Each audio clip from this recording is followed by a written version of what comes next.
Chei, bila shaka ewa, karibu katika somo la Kiswahili kwenye shughuli za Kiswahili. Na hivi leo tutakuwa tunazungumzia kuhusu sifa za methali chini ya fasihi simulizi, alafu tunazungumzia kuhusu hadithi. Basi tunafahamu fika kwamba fasihi simulizi ina tanzu nne kuu, ambapo tuna hadithi, tuna ushairi, tuna semi pamoja na sanaa za maonyesho katika mtaala huu wa CBE. Basi pale chini ya hadithi tuna vipera vya hadithi ambapo tuna ngano, tuna visasili, visakale, hekaya, tuna soga, tarihi na vinginevyo. Hapa kwenye methali ni nini basi? Methali ni hadithi ama ni simulizi ya hadithi inayosimulia historia ya shujaa fulani au mashujaa fulani katika jamii tofauti. Na kwa mfano tutazungumzia tu kuhusu shujaa kwenye jamii ya Waluo. Na jamii ya Waluo alikuwa na shujaa kwa jina Lwanda Magere, ambaye inaaminika kuwa mwili wake uliumbwa kwa jiwe. Hivyo basi jamii ya Waluo walipenda kupigana sana na jamii ya Walango ambao pia wanaita Wanandi. Basi ikawa siku moja Walango au Wanandi basi wakaweza kusuka mpango ili waweze kuwashinda Waluo. Hivyo basi wakamwoza binti kwa jina Mary Ann, labda inaweza kuwa ni Mary Ann, lakini sifahamu kama Mary Ann ilikuwemo wakati huo.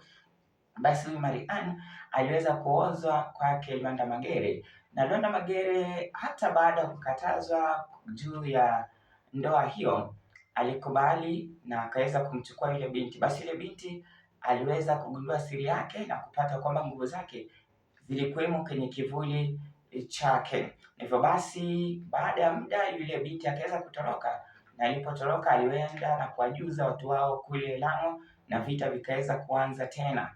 Na wakati huu basi Lwanda Magere aliweza kuwaua vijana wengi sana wa Walango, na baada ya muda kijana mmoja basi aliweza kunyatia, na aliponyatia akaweza kuvumisha mkuki wake kwenye kivuli chake Lwanda Magere. Hivyo basi yule Magere akaweza kufa, na baada ya kufa akageuka kuwa jiwe ambalo tunaita Lwanda. Basi Lwanda ni jiwe, ama neno Lwanda ni jina la Kiluo kumaanisha jiwe au jiwe kubwa, tuseme hivyo. Basi methali ina sifa gani? Jambo la kwanza ni kwamba sifa za methali huhusu matukio ya kihistoria au salua. Methali huhusu matukio ya kihistoria au salua. Basi tunaweza kuzungumzia kuhusu mambo ya kihistoria. Pia shujaa ana sifa za kiadabu. Yule shujaa ana sifa za kiadabu. Methali pia huaminiwa kuwa ya kweli. Yule shujaa ana maumbile ya kiadabu. Ana maumbile ya kiadabu pale.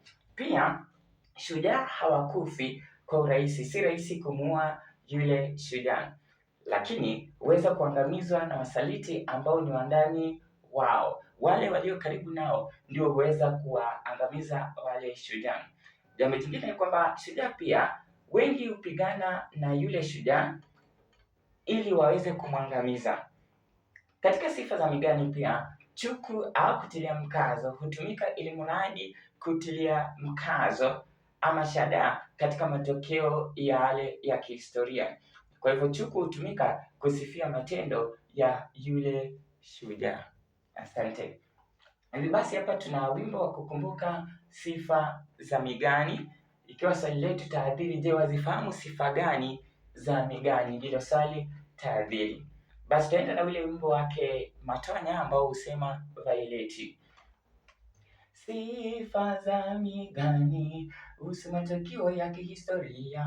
Shujaa ana sifa za kiajabu, huaminiwa kuwa ya kweli.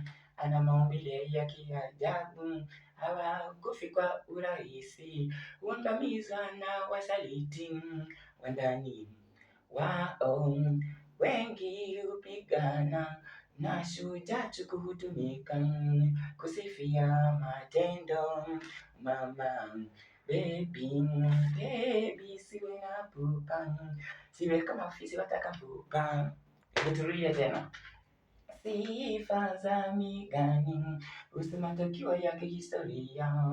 Shujaa ana sifa za ajabu, waaminiwa kuwa ya kweli, ana maumbile ya kiajabu, hawakufi kwa urahisi, wangamiza na wasaliti, wandani wao wengi hupigana, na shujaa chuki hutumika kusifia matendo.